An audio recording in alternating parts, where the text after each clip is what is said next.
in Genesis, and there were giants in those days, and these are not the people we're talking about. That's entirely another thing altogether. Right. And this is hereditary, and it's handed down from father to son.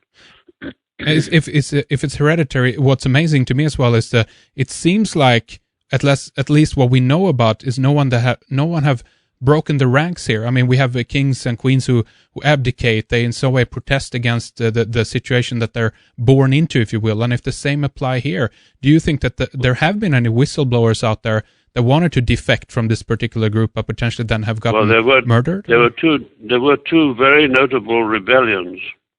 One was Edward VI, who wanted to marry a commoner, Mrs. Wallace Simpson from America, and abdicated the throne of England in order to do so, thereby abdicating his responsibilities towards the Committee of 300.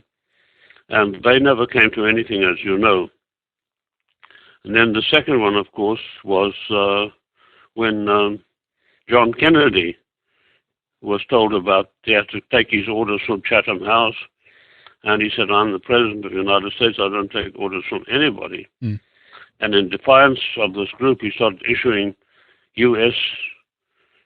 Treasury banknotes for the currency, not the stuff from the Federal Reserve Board, which is worthless paper, and it's not even a promissory note because it doesn't bear the legend, I promise to pay it. In fact, it is just nothing.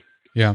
And he said, I'm going to have United States money printed, and we'll get away from the interest of the huge interest charged by the international bankers and their control, and we will have the greatest prosperity the United States has ever seen. And for that, as you know, he was assassinated in Dallas, and that book contains probably, I would say, without wishing to put too fine a point on it, that's probably the finest account of the assassination of Kennedy that you're going to find anywhere in the world. And that's contained in the 300 book, and that's why his face is shadowed into the background of the cover. So that's what happened to two people who've tried to break away from this group. So murder is a common tactics that they use when they want to silence people who potentially then can actually go out and speak more officially and openly about what is going on. Is that correct, John? If they're unable to bribe them or to coerce them into obeying, then they'll eliminate them. It's as simple as that. And that's what we saw with John F. Kennedy. It was a clear case of he'd said, I'm going to issue the proper currency for the country and we'll enjoy unlimited prosperity. And you know, once the control of the money has been taken out of the hands of this group, then they're powerless. But while they have that control, they're all powerful. And you know that the Federal Reserve Board in the United States is one of their organs, one of their institutions. And Kennedy was determined to bypass that. And as I said, it's probably the most extensive and well-detailed and well-documented account of the assassination of Kennedy as you're going to find anywhere in the history of this episode.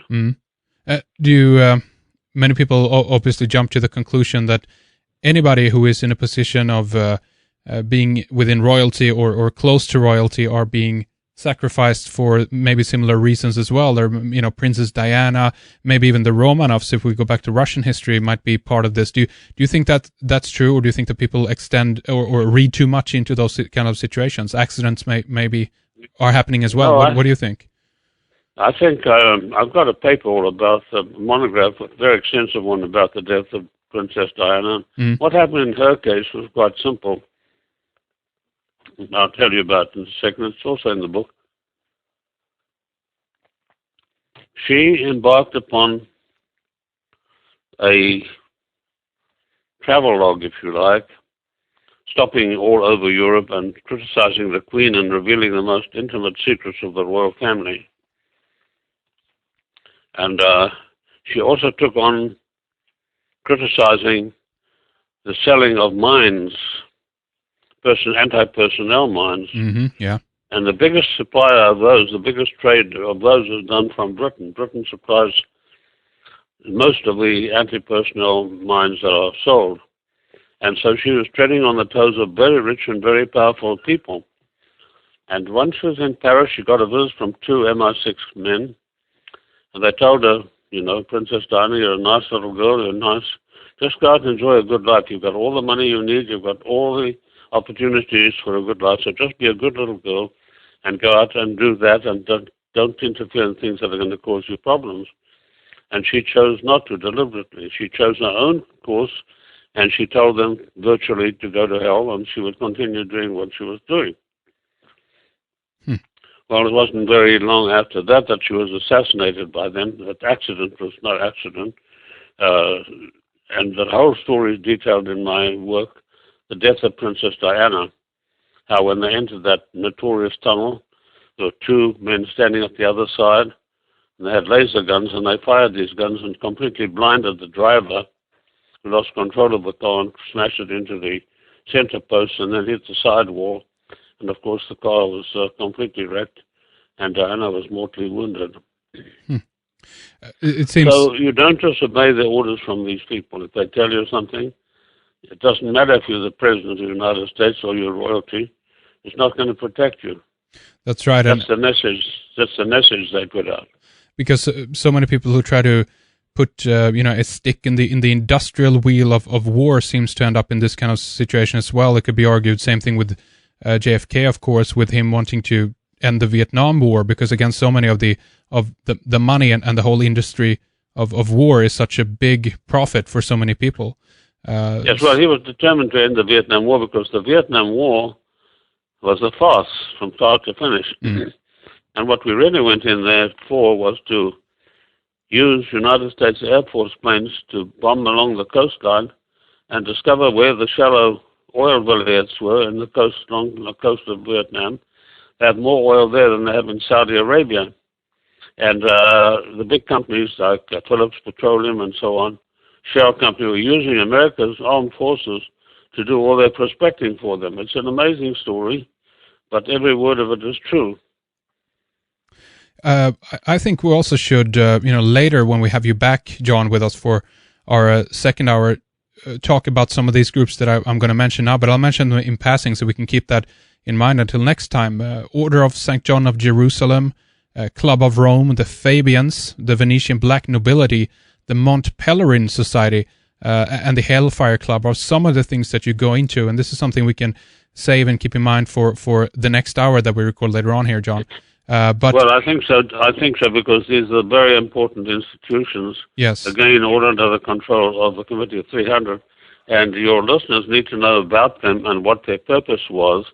And I think they'll be astounded to find how far-reaching the influence of these people were, and what they were doing was absolutely monstrous. And people say, well, this kind of thing can't happen in America or Britain or Canada, but in fact they did happen and are happening. So it's a bit of an eye-opener when you come to grips with it. Absolutely. So let's save that and let's keep that in mind and talk more about that later on. But let's go back to this thing that you particularly want to address here during the first hour, John, and that had to do with the two wars that the United States and, of course, many other countries are involved in right now as well, the Iraq and the Afghani war. What do you think is the primary, if there is one, reason for the fact that the so-called allied forces are in these countries right now, John? Well, the primary reason is obscured. It's not yet been shown what they're there for. I've written many papers saying, what are we doing in Afghanistan? Why are we in Afghanistan? And we get told, well, it's for oil issues.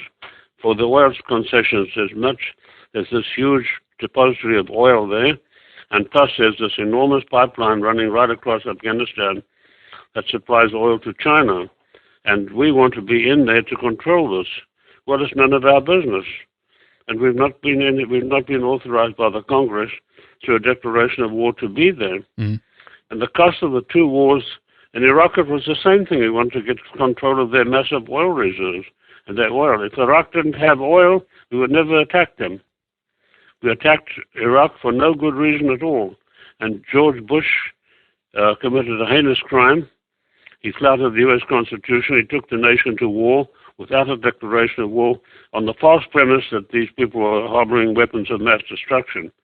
And even it was proved conclusively that there were no such things, he still refused to get out of Iraq because the eye was on the main prize, this huge reserve of oil that's found in Iraq. And that's why we're still there today. And we're in Afghanistan for much of the same reason. And the cost of these two wars that we're engaged in, that's Iraq and Afghanistan, has so far cost $3 billion and counting. And it's put an enormous strain on our people and our resources. And yet our congressmen and senators do nothing to stop it when they have the power and authority to order all our troops and their equipment to return to the United States within 45 days. As I said before, the president has no war powers, and so whatever he could do, he could not stop or countermand this congressional order.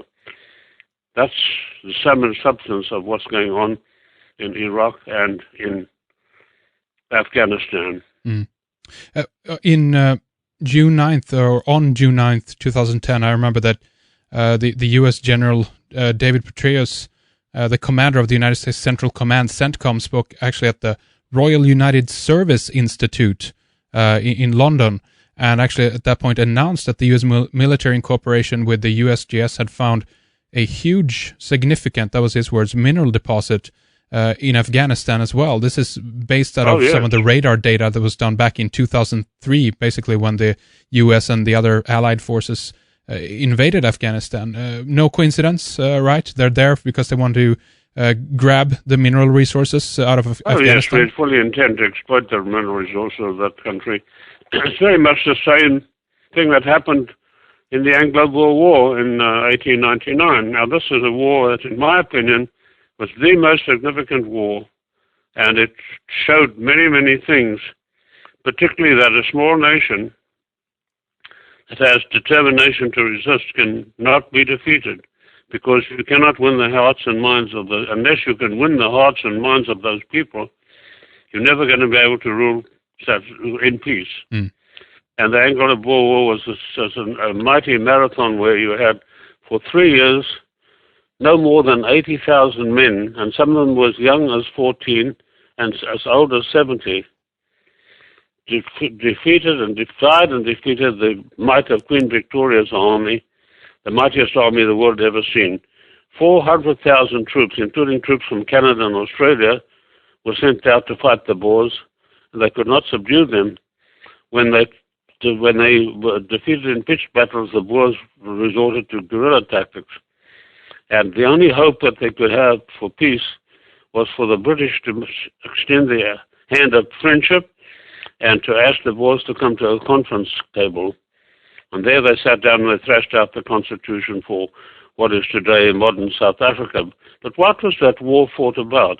It was fought because, I've seen this report too in the British Museum, Queen Victoria, when these Boers, it's a Dutch word meaning farmer, when they moved out of control of the British East India Company at the Cape of Good Hope, the southern tip of Africa, they moved over thousands of miles of rough mountain terrain and established their own republics in the Orange Free State and the Transvaal.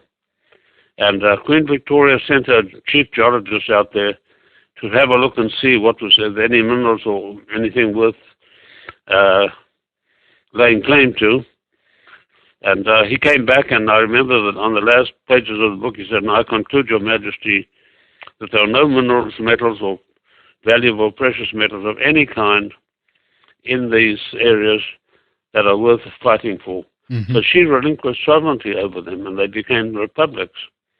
Then, not 6 months later, a drunken Australian prospector by the name of Pringle was poking about the rocks and hills what's outside of what today the metropolis of Johannesburg, and he came across the richest gold strike the world has ever known, a little river of gold running for 200 miles from east to west.